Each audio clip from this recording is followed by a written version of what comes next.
I think in a lot of ways the church has conflated wealth with blessing, almost assuming that those words are synonymous. Yeah. But in hearing those stories, I've realized that wealth can be a blessing, but it can also be just as much of a burden. Absolutely. Yeah. And I think the difference is the relationship that we develop with it and our willingness to continue to lean on the Lord and trust Him. Yeah. Hey, everybody. Welcome back to another episode of Making History. My name is Brian. And I'm Katie. And we're the Hesses. Katie, how are you? Good. I feel like I can breathe again. Yeah, after last week. It was crazy. We got kids camp done, and it was a blast. It went great. Everybody had a really good time, so that was a relief too. But being done with it is like, okay. Yeah. Yep. Resume normal life. Yeah. Yeah. Yeah, it went well, but for your sake, I'm glad it's over. Yes, and for yours too. Now you get everybody back. Yeah. I'm glad it wasn't this week. I don't know how we would have done it this week. Oof, that would have been rough. Yeah. Right. Yeah. How are you doing? I'm good. There's a lot going on this week for me. So I spoke this past Sunday and this past Wednesday, and also I'm speaking again on Sunday. Yep. So, which is fine. I love it. But speaking 3 times in 7 days is it's a lot. Yeah. Just on top of like everything else that all we the normally other- do. So, Yep. yeah. Now, I am not necessarily speaking on anything new. I am, but I'm not. Mm-hmm. And based on this episode and the next couple episodes, since money is kind of on my mind, that's what we're going to be talking about here too. Here we go. So I don't have to plan so many different things. All right. Yeah. But I'm excited for this coming Sunday because I'm going to talk about I'm probably going to spend most of the time in Matthew 6, which we'll get into that here a little bit too. But I've been doing like a really deep dive into the Sermon on the Mount, and it has been amazing. Yeah. And it's just very eye-opening. It's crazy how much can be packed in to just 3 chapters. Right. Yeah. Of the Bible. It's blowing my mind. So anyways, I'm excited to get into some of that. It'll be fun. So in a couple of weeks, we'll talk about that here too. Mm-hmm. But for today, I think we'll keep things a little bit preliminary. But the Lord talks to me a lot about money and just the relationship with money. Mm-hmm. And it's something that I have found to be like really weighty. Yeah. Like if I feel just such like a weightiness to the nature of our relationship with money. Mm-hmm. And as we'll talk about in just a little bit, Jesus seemed to think, based on what he taught, I think it's like more than half of his parables relate to money or possessions. Right. And there's like, I can't remember off the top of my head, I'll have this number hopefully for the next time, but there are something like 2,000 verses in the Bible about money, and it's like far more than there are about like prayer even. Yeah, which is like, okay, maybe we should pay attention if there is this much conversation about money. Yeah. And the Lord is bringing up this much. It's probably a bit important to him. Yeah, and he had some really bold things to say. Yeah. And based on what Jesus said about money, I gather 2 things. One, he seemed to think that money would be one of his greatest competitors for the position of Lord of our lives. Yeah. But also that the way we think about and handle money is extremely indicative of what's going on in our heart, especially with relation to God. Yeah, absolutely. So, let's get into that. Let's do it. A few years ago, there was a guy who was going to our church for just a short time, and then he ended up moving away. But I was getting to know him a little bit and just trying to help him get connected. And one night I invited him to go out with a couple other guys to go hang out, grab some dinner. And we were there and we got talking. And I don't remember how it came up, but he was telling me about his dad. And his dad is a bankruptcy lawyer. Okay.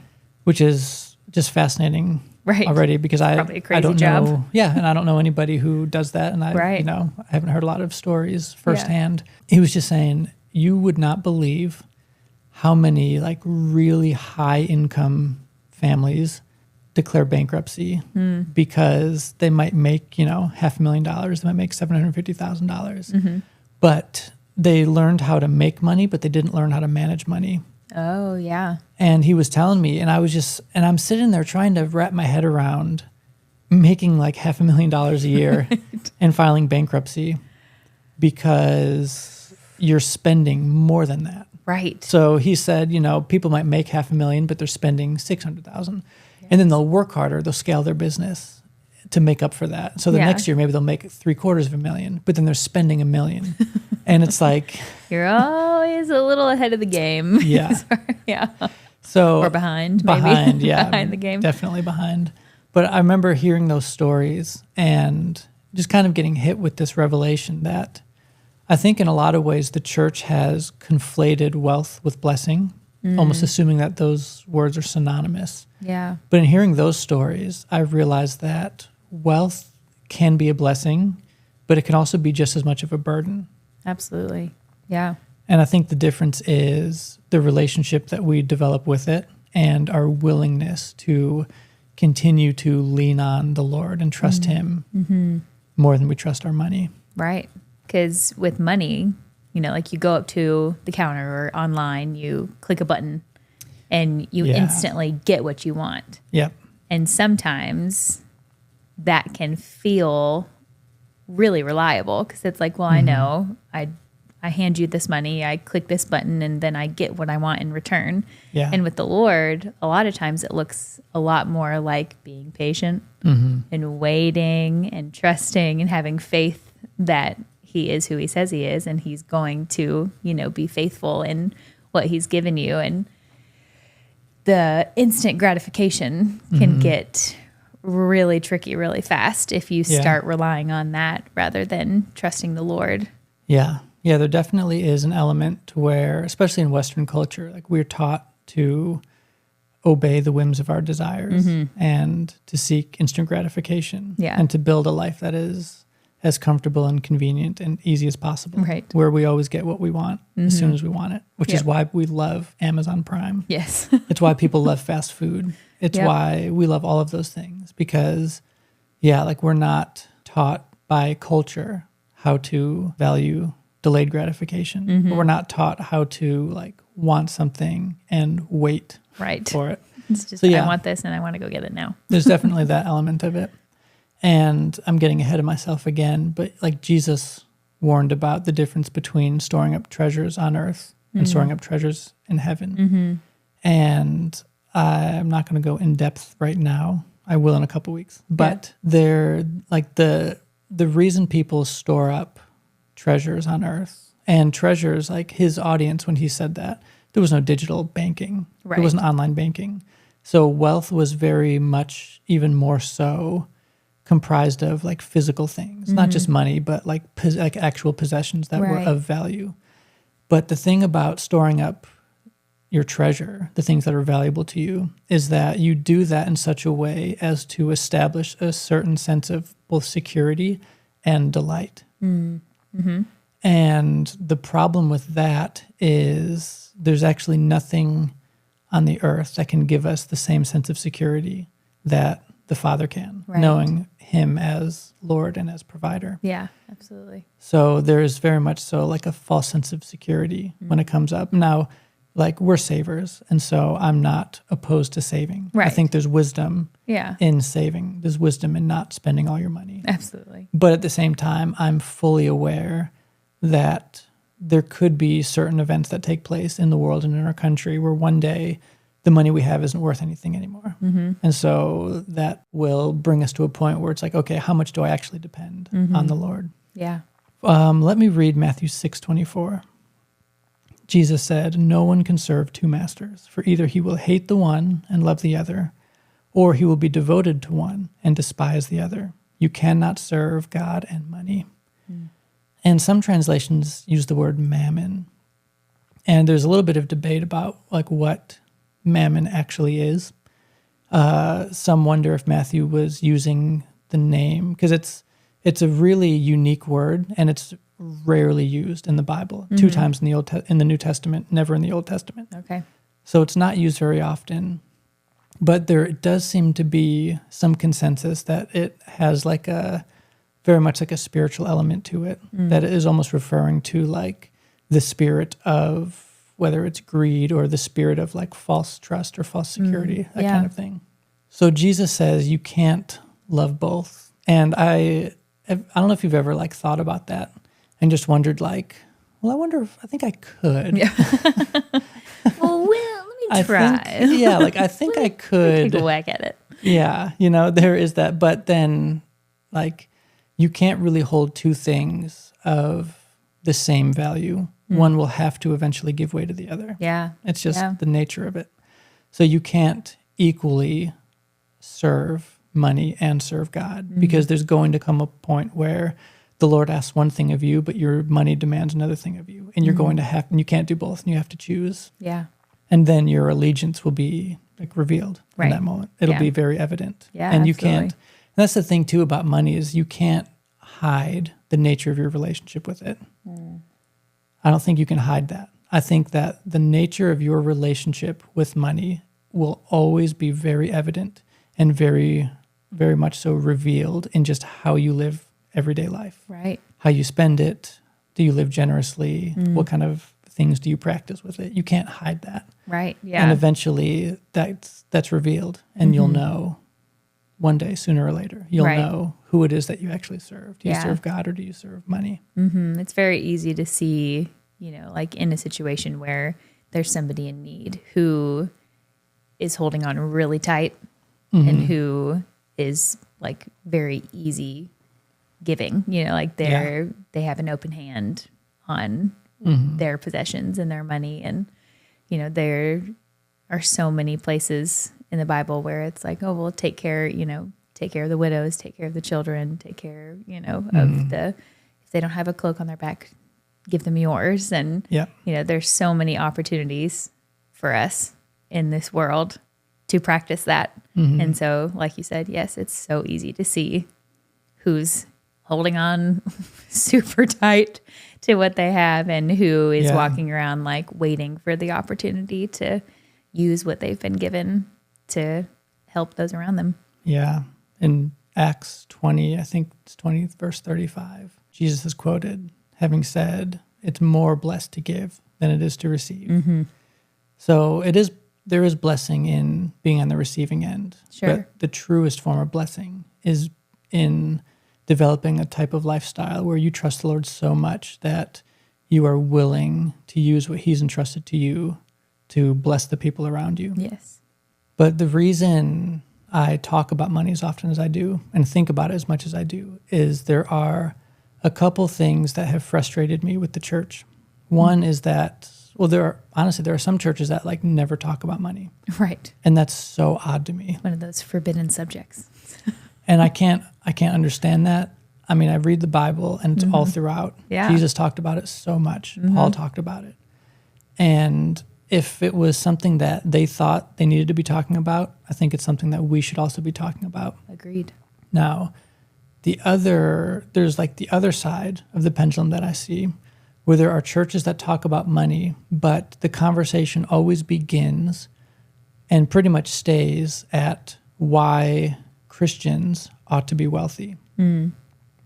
Now, as I'm going to explain, I don't think it's a bad thing to be wealthy. Yeah. I think it's great, but I also am fully convinced and very convicted of this, that if we're going to talk about why Christians ought to be wealthy and even how to go about becoming wealthy, that conversation needs to be preceded by a conversation on how to have a right relationship with the money we have. Yes. Like that needs to be step one. Because what happens is, if all you talk about is why Christians ought to be wealthy and you tell them how to do that, but you don't tell them what it looks like to have a healthy relationship with the money, you will have churches that are filled with people who are getting wealthier and wealthier, but they haven't been equipped to know how to still continue living a life where they trust the Lord more than they trust money. Yeah. Because I think it's not just the danger, but it's the ease with which we worship money that I think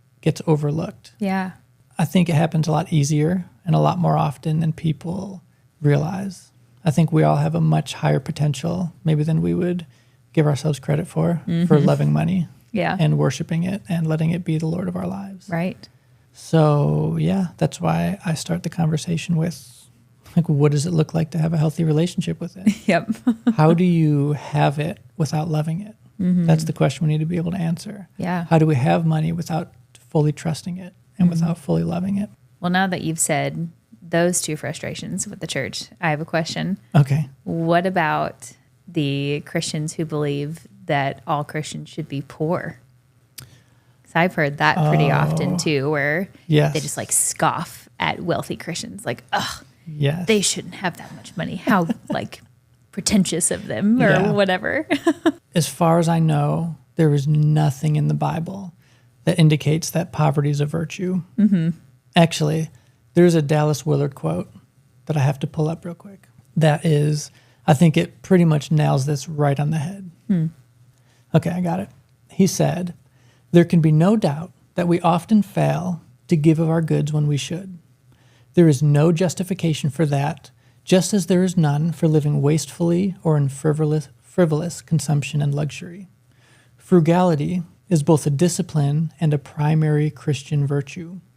But it must be noted that such failures concern the use of goods, not their possession. Poverty and wealth, on the other hand, have to do with the possession of things. Condemnation and guilt over the mere possession has no part in scriptural faith and is, in the end, only a barrier to the right use of riches of the earth. When dealing with wealth and poverty, it is not only necessary to understand this distinction between the possession and the use of riches, but also to understand the difference between these and trust in riches." And that quote is from, I think it was from Renovation of the Heart, which is a great book. And he goes on to further expound on this. But he's basically just drawing this distinction that the problem with wealth is never in its possession, but in the use of it. Yeah. So the question is what are we doing with it? Now, if we were to develop this belief that Christians ought to live with a certain level of poverty, that we're not to be wealthy, the problem then is that if Christians don't have money, then it's going to be really hard for them to be part of the solution to the world's problems. Right.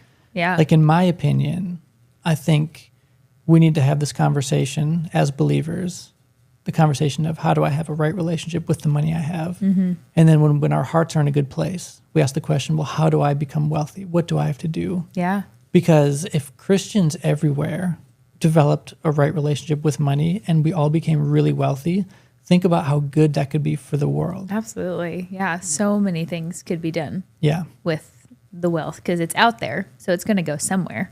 Yeah, that's exactly right. The wealth is going to go somewhere. So it might as well go to the people who are going to do good with it, who are going to use it for good. Yeah. Now, there's also the story of the rich young ruler in Matthew 19 that I always think about, because I think this is an important story too with this topic. I'm going to read a little bit of that. So this is Matthew 19, 16 through 23. "And behold, a man came up to him, saying, 'Teacher, what good deed must I do to have eternal life?' And he said to him, 'Why do you ask me about what is good? There's only one who is good, and if you would enter life, keep the commandments.' He said to him, 'Well, which ones?' And Jesus said, 'You shall not murder, you shall not commit adultery, you shall not steal, you shall not bear false witness, honor your father and mother, and you shall love your neighbor as yourself.' And the young man said to him, 'All these things I've kept. What else do I lack?' So he's like, 'Jesus, like, I'm crushing it.' He's like, Right. I know the law. I know the law forwards Yeah. and backwards, and I'm doing it. Like, I've got all of that down.' Yeah. So Jesus says, okay, well, if you would be perfect, go and sell what you possess and give to the poor, and you will have treasure in heaven, and come, follow me." When the young man heard this, he went away sorrowful, for he had great possessions. And then Jesus said to his disciples, "Truly I say to you, only with difficulty will a rich person enter the kingdom of heaven." In this story, Jesus is addressing a specific situation with a specific person. So he wasn't making a generalization, or he wasn't making a new law. So when we read this, we have to understand it within its context, that he is not saying that all believers everywhere should give away everything they have Sure. all the time. Yeah. But what he is doing is he's addressing this specific man in his specific situation. And he was getting to the root of the problem. He wanted what Jesus had to offer. Right. And Jesus had identified that there was something that was preventing this man from having that. Right. And so it was an issue of lordship, misplaced lordship and misplaced trust. Yeah. And this man had loved his possessions and his wealth to the point that it prevented him from actually following Jesus.